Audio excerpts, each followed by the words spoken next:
a bunch of Russians that wanted the paper.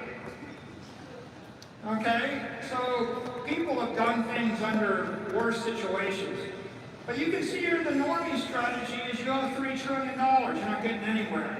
The maxi strategy pays off your debt.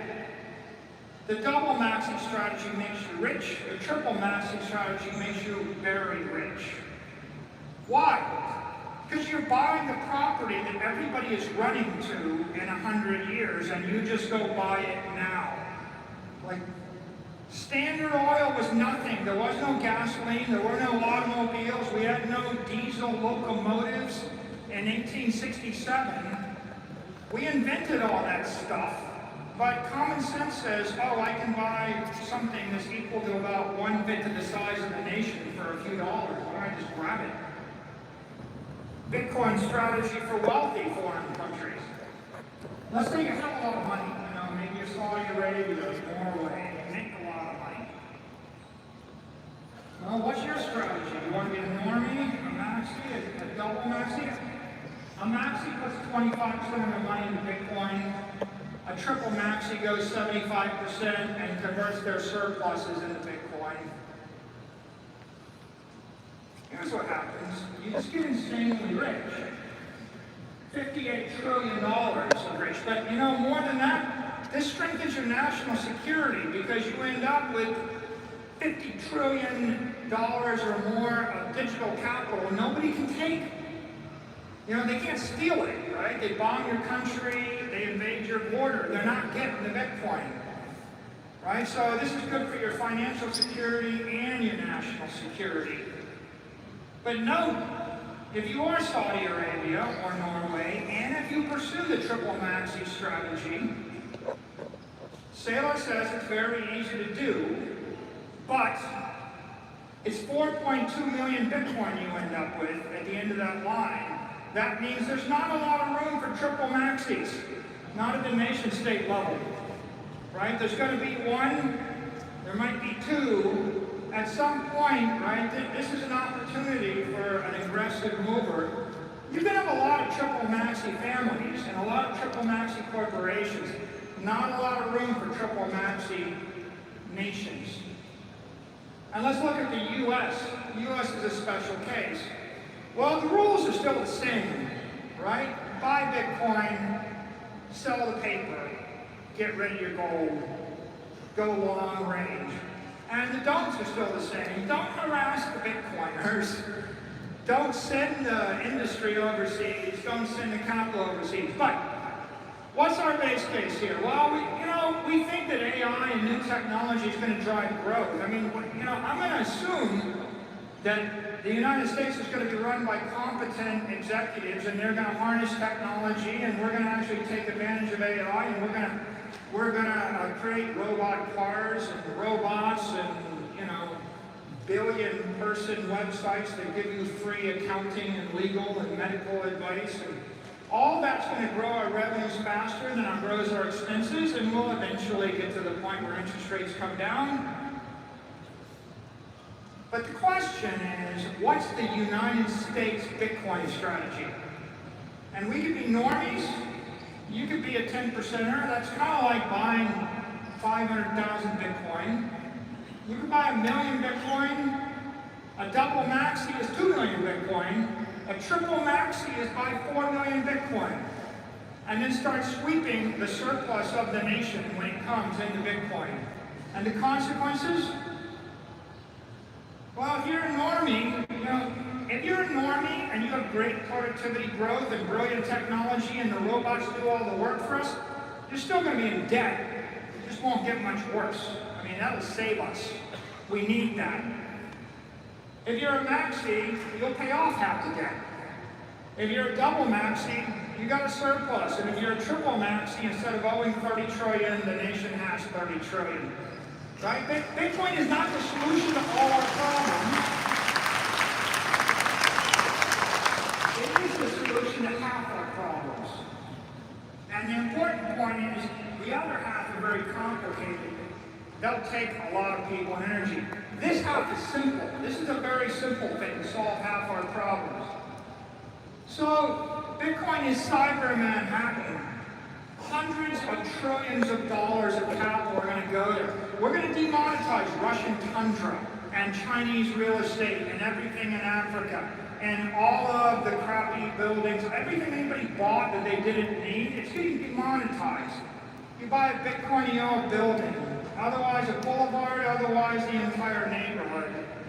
It's only 276 to the third. That's what you're looking at right now. I'm going to leave you with one quote.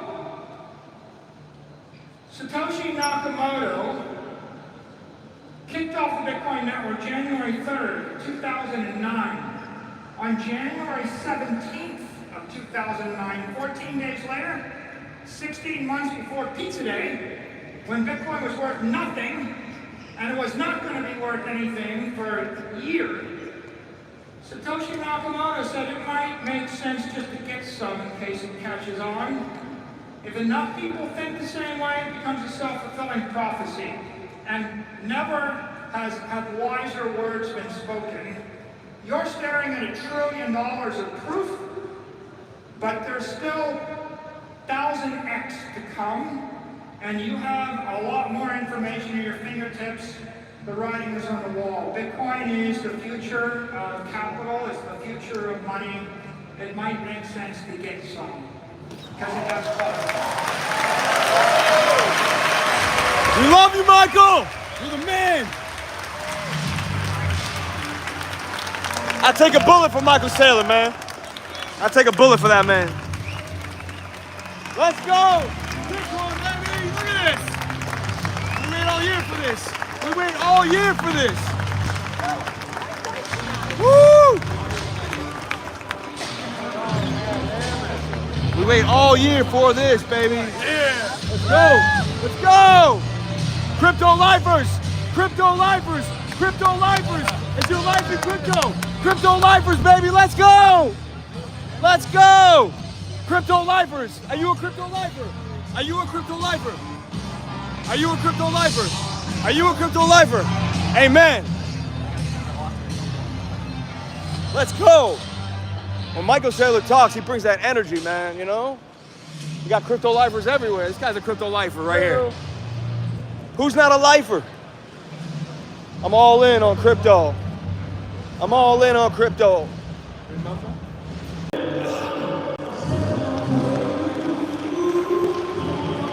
Because we're always using it for social media purposes. You know what I mean? Because we're always using it for social media purposes. You know what I mean? Crypto lifers. Are you guys crypto lifers? Is crypto your life? What? For life, baby. Are you crypto lifers? Is crypto your life? Would you call yourself a crypto lifer? That's my brand, you know what I mean? Oh, I know. I think I met you at the last event. Were you there last year? Miami? Yeah. Probably, yeah. Saw you there. There's a crypto lifer right there. Look at that guy. Happy guy. He's got his Bitcoin, bro. He's happy, man.